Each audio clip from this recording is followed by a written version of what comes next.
สบายดีสวัสดีพ่อแม่พี่น้องมื้อนี้สิพาพ่อแม่พี่น้องมากินตำมะฮุงน้ำกัน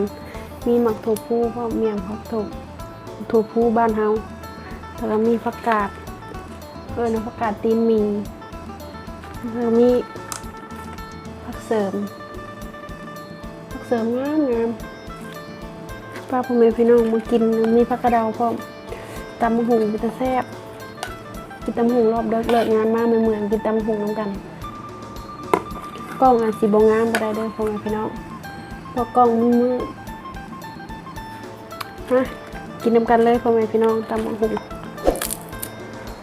ถั่วพูก็แก่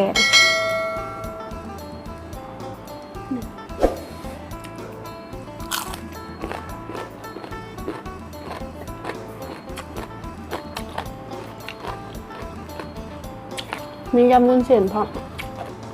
มันคือบ้านเราเห็ดบ้านเราเห็ดแกงหมักถั่ว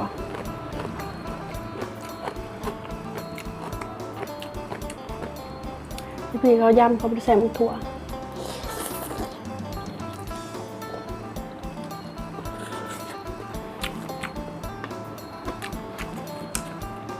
ผักเสริมอย่างตำหู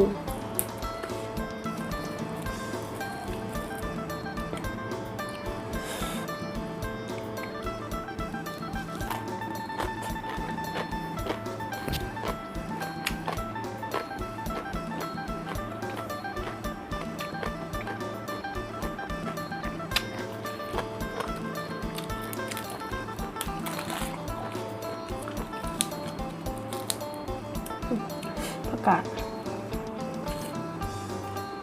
มีตำหู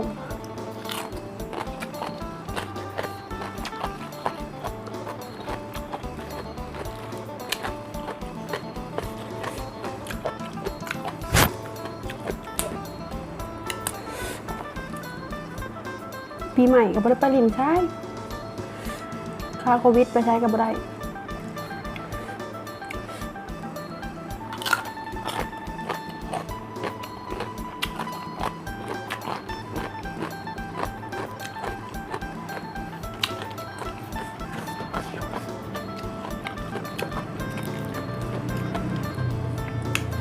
ดีคือกันบริไปใช้กับบริเสียเงิน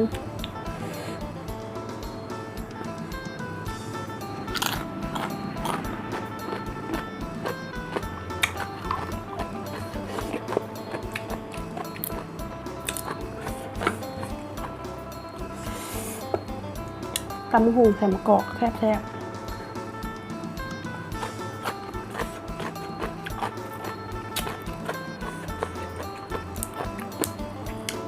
กินตำหูกันเด้อพ่อแม่พี่น้อง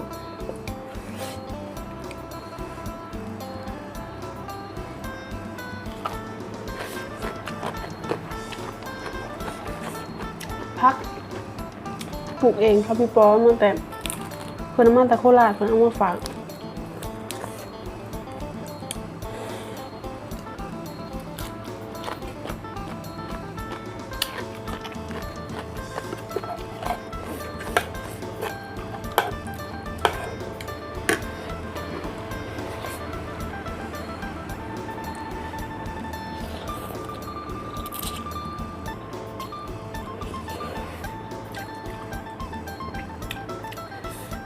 ใส่แต่หมูย้อยำ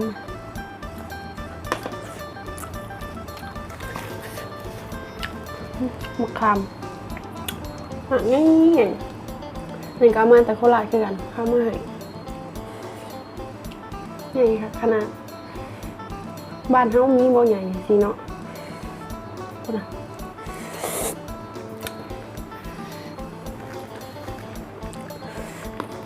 เผ็ดคักหลาย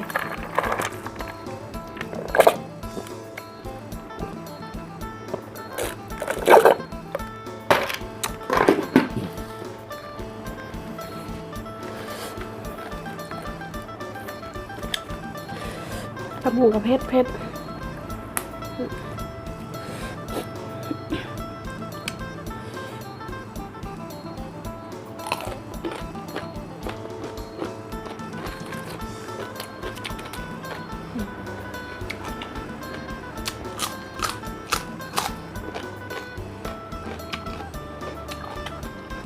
ตัวผู้มันจะแก่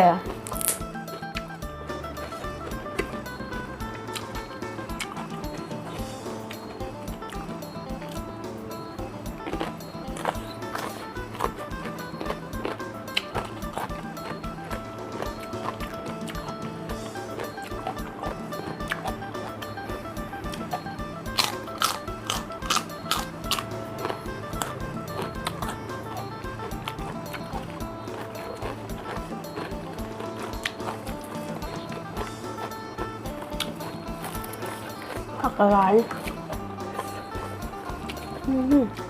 กุ้ง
เผ็ดกินดับปะเผ็ด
เบิดเลย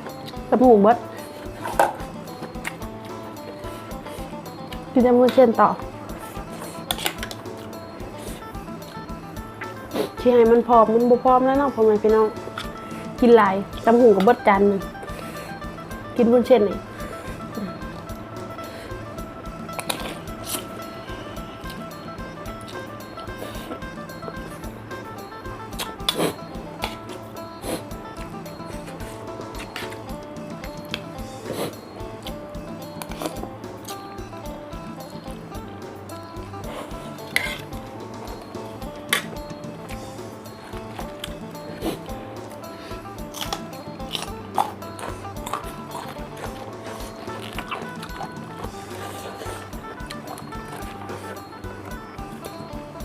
ปลากระเดากันนะหมูยำนี่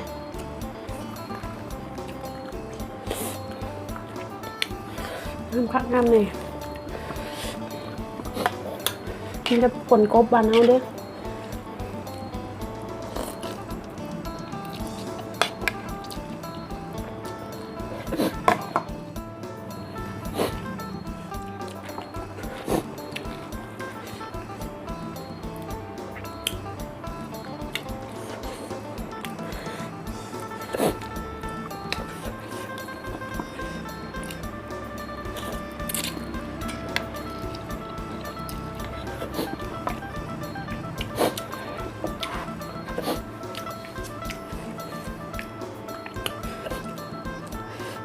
กินหมูบดทั้ง